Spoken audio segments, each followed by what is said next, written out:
ভাই সাজেদ রহমান, যদিও আজকে কর্মসূচিতে তাকে সকালে দেখেছি, এরপর থেকে আর দেখছি না, উনি একটি স্ট্যাটাস দিয়েছেন ফেসবুকে। তিনি লিখেছেন, তার ওই মানে সুদীর্ঘ লেখার মধ্যে একটি কথা কিন্তু আছে যে মফস্বল থেকে সাংবাদিকতা শুরু করে তিনি পৌঁছেছেন শীর্ষে, মফস্বলে থেকেই হয়েছেন অনন্য। আমি মনে করি যে শামসুর রহমান হত্যার বিচার না হলেও শামসুর রহমানের আদর্শকে যদি আমরা ধারণ করতে পারি, আমরা এই সমাজে শামসুর রহমানের মতো অনেককেই, ওই রাষ্ট্রকে যারা এই হত্যা মামলাকে ধামাচাপা দিয়ে বন্দী করে রেখেছে, ওই খুনিদেরকে যারা ভেবেছিল শামসুর রহমানকে, সাইফুল আলম মুকুলকে হত্যা করার পর সাংবাদিকতার সাহসিকতা নষ্ট হয়ে যাবে, তাদেরকে সমুচিত জবাব দেয়া হবে। তাদেরকে চোখে আঙ্গুল দিয়ে বোঝানো যাবে যে না, শামসুর রহমানের রক্ত কখনো বেঈমানি করে না। শামসুর রহমান তার দেহ ত্যাগ করলেও সাংবাদিকতায় বেঁচে থাকে চিরকাল।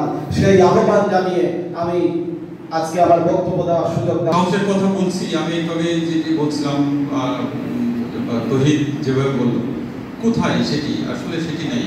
শামসুর রহমান কেবলের যে সাহস, যে কাজের প্রতি যে তার নিবেদন, যে যে কাজ তিনি করেছেন কর্মময় জীবনের, যে ইতিহাস তিনি রচনা করেছেন, আমরা কোথায়? আমরা যেটুকু আছি সেটুকু তো আমরা করতে পারছি না। আমাদের সেই পরিবেশও নাই, সেই পরিস্থিতিও নাই। আমাদের সাংবাদিক নিজেদের ভিতর বিভেদ অনৈক্য এত বেশি যে আমরা আসলে পেশাগত ক্ষেত্রে আমরা প্রতিনিয়তই দেখি যে হোঁচট খাচ্ছি। আমাদের সময় আমরা আমরা আমরা মানে খুব গর্ব করে বলতে পারি যে আমাদের তখনকার আমাদের ইমিডিয়েট সিনিয়ররা যারা ছিলেন, এখানে প্রদীপদা আছেন, ভাই আছেন, আমি কখনো দেখি নাই যে একই কপি লোকাল পত্রিকায় ৩-৪টা পত্রিকায় একই জিনিস হুবহু ছাপা হয়। জীবনে কোনোদিন দেখিনি, যা এই অঞ্চলে এখন দেখছি। কোথায় আমাদের সাংবাদিকরা? আমি এই রিসেন্ট দু-একদিনের পত্রিকা নিয়ে কথা বলছি, একই রিপোর্ট ৩টি পত্রিকায় একেবারে হুবহু একই। তাহলে কি আমরা যারা পত্রিকা চালাই, আমরা যারা সংবাদপত্র মালিক, তাদের ভূমিকায় কি আমরা কি বেতন কি একজনকে দিয়ে সবার কাছ থেকে ধার করে নিই? না আসলে এই সবাই কাজ কাম না করে ওই একজন কাজ করে বেতন সবাই ভাগাভাগি করে নেয়? আমি বুঝি না এটা। তো এইরকম একটি অবস্থা। তারপর একটু আগে যেটি বলছিলাম যে একটি পত্রিকা ভালো রিপোর্ট করলো বা একজন সাংবাদিক ভালো রিপোর্ট করলো, সেটি প্রশংসা করা দরকার, সেটি সাপোর্ট দেওয়া দরকার, সেটি দেখে আরো আমাদের এই নতুন প্রজন্মের যারা আছে তাদের অনুপ্রাণিত হওয়া দরকার। আমরা কোথায়? তাহলে আমরা শামসুর রহমানের কে নিয়ে আলোচনা করতে চাই, স্মরণ করতে চাই। আজকে আমরা যাদেরকে শোনাবো সেই কথা, যাদেরকে বলবো, কাদেরকে বলবো, কারা করবে সেই কাজ? যারা নতুন প্রজন্মের আছে, এত ফাঁকিবাজ, এত অলস। আমরা যারা পত্রিকা চালাই, আমরা প্রতি পদে পদে দেখি যারা আমরা এই যে যাদেরকে নিয়ে চালাই, এবং আমরা যখন কাজ করছি তখন আমরা কিন্তু আমরাও ওই কলেজ স্টুডেন্ট ছিলাম, আমরা এত ফাঁকিবাজি, এত অলসতা করিনি। সাহসের কথা নাই বললাম, সাহস কোথায়? সাহসের কথা আমরা মুখে মুখে বলি, এটি নেই। যাই হোক আর কি, তবুও আমরা সাংবাদিকতা যেমন এমন একটি পেশা, যে পেশায় সবসময় সিরিয়াস থাকা দরকার, সবসময় কাজ করা দরকার, ভালো কাজ করা দরকার। নিজের মেধা যোগ্যতার যদি আমি পরিচয় দিতে চাই, সেখানে আসলে নিজেকেই আসলে শক্ত হওয়া দরকার, নিজেই আসলে বাঁচা দরকার যে আমরা কীভাবে কাজ করতে চাই। এর মধ্যে যারা কাজ করছেন তারা কিন্তু এগিয়ে যাচ্ছেন। আমরা দেখছি যে যারা কাজ করছে, যারা ঢাকাতে আমাদের অনেক জুনিয়র ছেলেমেয়ে আছে, এখানে আমাদের অনেকেই আছে আমার সামনে যারা ঢাকার পত্রিকায় কাজ করে, তারা অনেক ভালো করছে। কিন্তু একটি এই প্রজন্মের কাছে আমরা সেরকম যে প্রত্যাশা, সেই প্রত্যাশাটি আসলে পূরণ হয় না। আমরা শামসুর রহমান কেবল যেভাবে আমাদের মডেল দেখি, আমরা সেই জায়গাটি পাই না। এটি দুঃখজনক। যাই হোক, স্পেশাল কোর্টে কেস হচ্ছিল, নিরাপত্তার অভাব ছিল, বাদী অ্যাপ্লিকেশন করেছে যে এটা যশোরে দেওয়া হোক, কিন্তু তদবিরটা করেছে কে? তারপরে তদবিরটা কি কেউ করেছে? সেটাই আমি বুঝাতে চাইছি। সেই জন্যই বন্ধ হয়ে গেছে। যশোর সাংবাদিক ইউনিয়ন শামসুর রহমানকে ধারণ করে বলে আন্দোলন করেছে, প্রথম থেকেই আন্দোলন করেছে। যে ফারাজি আজমল হোসেন এই আন্দোলনের পুরোধা ছিল, এবং সেই প্রথমে সবচেয়ে বেশি সোচ্চার হয়েছিল এবং বিচারের দাবিতে অনেক কষ্ট করেছে। পট পরিবর্তন হওয়ার পর সেই আজমাল ফরাজিকে আবার আসামি করে দেওয়া হয়েছে। স্বভাবত কারণে সে হাইকোর্টে চাবে যে আমি আসামি না, কারণ আসলে তো সে আসামি না। আর যারা আসামি ছিল তারা কে আসল কে নকল, যে অনেকে বলতেছে যে সাংবাদিকরা কি হতে পারে না, এটা এই সেই, এটা আমি বলতেছি। আমার বক্তব্য হচ্ছে যে হতে পারে না, এটা ঠিক, এক সাংবাদিক আর এক সাংবাদিককে মারতে পারে না। তারপরেও যে এটা কে না কি, এটা তদন্ত কমিটি বের করবে কারা এর মধ্যে আসল কারা নকল, তদন্ত কমিটি বের করবে। সেই জন্যে আমার বক্তব্যটা হচ্ছে ওইটাই যে বাদী দিয়েছে, বাদীকে আমরা কে সাহায্য করেছি? রেমন খান ওই যে একটু বক্সে কোথায় গেল আছে, রেমন খান সভাপতি ছিল, মিলন সেক্রেটারি ছিল, শামসুর রহমান বকুল সভাপতি ছিল, আমরা প্রেস ক্লাবের আমার সভাপতি আমার পাশে বসে আছে, একরামুদ্দৌলা সভাপতি ছিল, আমি সভাপতির দায়িত্ব পালন করছি। কিরা আমরা তদবির করেছি ভাই, বলো তো কি? মনতাজকে একবার বলা হয়েছিল, মনতাজ মনে আছে যে ইকবাল সুমান চৌধুরী ভাই বলে গেছিল যে আমার কাছে আসো, আমি এই হাইকোর্টের জটটা খুলে দিচ্ছি। মনতাজকে আমরা পাঠাবো বলে মিটিং থেকে সিদ্ধান্ত নিয়েছিলাম মনতাজ যে এটা করবে, কিন্তু শেষ পর্যন্ত আমরাও করি বা ভুলে গেছি বা মনে হয়নি বিষয়টা তাই। এটা যাই হোক, ইদ্রিস ভাই বিস্তারিত বলবেন। আমরা যাই বলেছি যে আমরা কেউই আজকে দিনের পরে আর শামসুর রহমান টিমুরকে নিয়ে ভাবছি না, তার মামলা সম্পর্ক নিয়েও ভাবছি না, যার কারণে এক বছর আমরা তার বিচার পাচ্ছি না। শামসুর রহমান কে ছিলেন? এই প্রেস ক্লাবের আগে পুরনো ভবন ছিল, ভবন চলে গেল, তখন প্রেস ক্লাবের সেক্রেটারি আবুল হোসেনকে একটি পত্রিকা বের করতে সপ্তাহে ঠিকানা, আমি তার প্রত্যাশা করেছি। শামসুর রহমান কেবল ছিল শালবুনা রিপোর্টার, তারপরে হলেন শাসক, তার মেধা যোগ্যতা দিয়ে চলে আসলেন শহরে। ঠিকানায় যখন তৈরি হলো স্টাফ রিপোর্টার হিসেবে তিনি যোগদান করলেন, আমি তখন নির্বাহী সম্পাদক। তার যে মেধা, যার যে সৃষ্টিশীলতা, তার একাগ্রতা, নিষ্ঠা, সাহস, তার লেখার যে দক্ষতা, তার জায়গায় পৌঁছে দিল। আমি যখন 1945 সালে কল্যাণ বের করলাম, আমার সাথে ঠিকানা থেকে এই হচ্ছে শামসুর রহমান কেবল। তারপরে আস্তে আস্তে দৈনিক তারপরে এবং তার লেখনী, তার রাজনৈতিক বিশ্লেষণ ধর্মী তার যে লেখনী, এটা তাকে নিয়ে গেছে অনেক দূর পর্যন্ত নিয়ে গেছে। সে চোরাচালানি মাফিয়া ডনদের বিরুদ্ধে লিখেছে, সন্ত্রাসের বিরুদ্ধে লিখেছে। আজকে তার এই সাহস লেখার জন্য তার আছে কারা জীবন, কাদের হাতে জীবন দিয়েছে, যারা তার লেখনীর কারণে ক্ষতিগ্রস্ত হয়েছে তারাই কিন্তু তাকে হত্যা করেছে। কিন্তু মামলা হয়েছে কাদের নামে? সাংবাদিকদের নামে। কি জন্যে?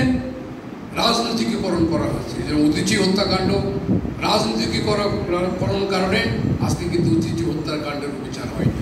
ঠিক তদ্রুপ শামসুর রহমান কেবল এবং আরেক সাইফুল আলমের মামলার দশা কিন্তু একই সূত্রে গাছমায় রাজনীতিকরণ করার কারণে আমরা চাই এই মামলা দুটির পুনঃ তদন্তের মাধ্যমে প্রকৃত আসামিদের আইনের আমলে এনে বিচার দাবি করছে। তাহলে হবে কি, যে রাজনীতিকীকরণ করা হয়েছে সেই রাজনীতিকরণের হাত থেকে অন্তত আমাদের সাংবাদিক সমাজ বাঁচবে। আমার অত্যন্ত প্রিয়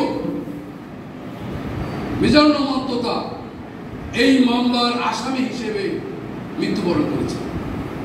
তার পরিবার আজও জানে না তার বাবা, তার সন্তান এখানে বসে আছে, জানে না যে তার পিতা এই মামলার হত্যার আসামি, পরিচিত আসামি কিনা। আজকে ফকির সহ সেও একই অবস্থা। নোবা খন্দকার মারা গেছে, বেনজির খান বেঁচে আছে। সাংবাদিকরা কলম দিয়ে লেখনি, ক্রুদার লেখনি পরিচালনা করতে পারে। আমি মনে করি না তারা অস্ত্র হাতে একজনকে যাই হোক, ফারাজি আজমল হোসেন সেও আমার অত্যন্ত কাছের প্রিয় একজন সাংবাদিক। আমি যখন গণকণ্ঠের মফস্বল এডিটর ঢাকায়, সেই সময় অপরাধ করছি, ভালো সাংবাদিক। সে আন্দোলনে আমাদের সাথে আন্দোলনের কাঁধে কাঁধ মিলে আন্দোলন করেছে, বিচার দাবি করেছে। পরিচিত হত্যাকারীদের তাকেই আসামি করে দেওয়া হয়েছে পট পরিবর্তনের পর। আজকে সে তো আমি হলেও তার তাই করতাম হাইকোর্টে। আমি আসামি, আমাকে আসামি কেন করা হয়েছে, আমার আসামি থেকে অব্যাহতি দেওয়া হবে, সে সঠিক কাজটি সে করেছে। কিন্তু আজকে আমাদের পিপি সাহেব ইদ্রিস ভাই আছেন এখানে, বিজ্ঞ পিপি,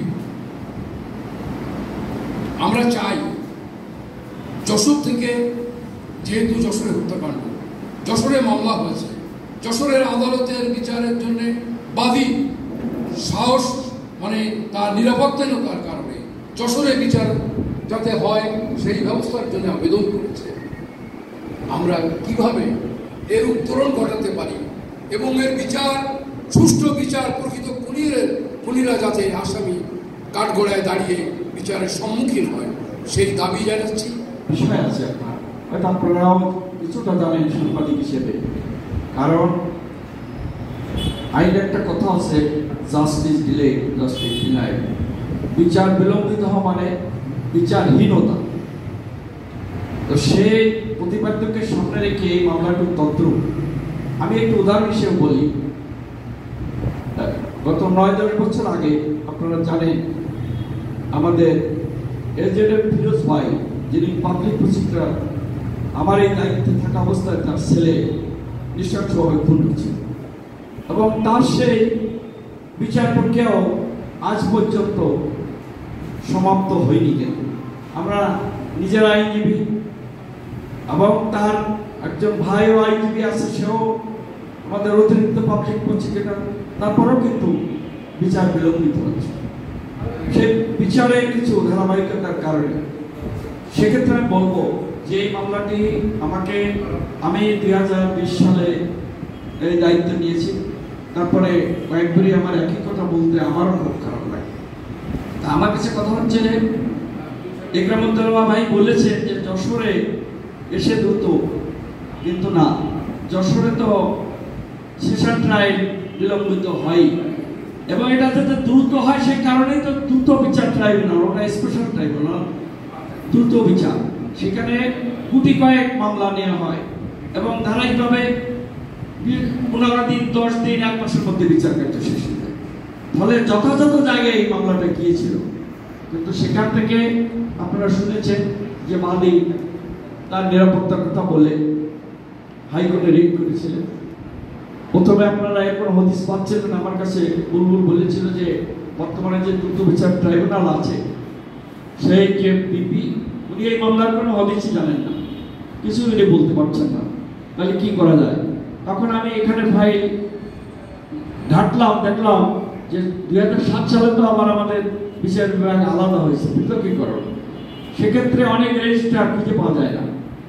তারপরও আমি অনেক কষ্ট করে দেখলাম যে 2004 সালে এই মামলাটি বিচারের জন্য প্রস্তুত হয়েছিল জেলা ও দায়রা জজ থেকে। তারপরে সেটা বিচারের জন্য অতিরিক্ত জেলা ও দায়রা জজ 1 নম্বর আদালতে স্থানান্তরিত করা হয়। পরবর্তীতে আবার অতিরিক্ত জেলা জজ 2-তে সেটা যায় এবং তখনই শুরু হয় এই বিলম্বিতের কারণে এক পর্যায়ে মামলাটি নিশ্চয়ই সে সময় কিছুটা তদবির হয়েছিল বলে দ্রুত বিচার ট্রাইব্যুনালে খুলনায় পাঠানো হয়েছিল। সেখান থেকে বাদীর প্রার্থিতা মতে আমি যেটুকু জেনেছি, ওই পিপি সাহেব কিছুই জানেন না, তার ফরমার পিপি যিনি খুলনা জেলা পিপি হিসেবে আছেন এনামুল, আমি এনামুলকে ফোন করি যে তুমি কিছু জানো কিনা এই বিষয়টা। তার দেখলাম মুখস্থ আছে। সে বললো, ভাই হ্যাঁ আমি জানি তো, 2013 সালে এই মামলার বাদী হাইকোর্টে রিট করেছে। সে বলেছে এখানে আমি নিরাপদ না, এখানে আমার সাক্ষী সমুদায় সে ঠিক মতো সাক্ষী দিতে পারবে না, এই গ্রাউন্ড নিয়ে মহামান্য হাইকোর্টে রিট দাখিল করে। সেখানে নাকি আলোচনা হয়েছিল, মহামান্য হাইকোর্টের বিচারক বলেছিলেন যে তাহলে কি আমরা রাজশাহী দিয়ে দিই। রাজশাহীর কথা উঠেছিল, উনি আমার যেটুকু বললেন।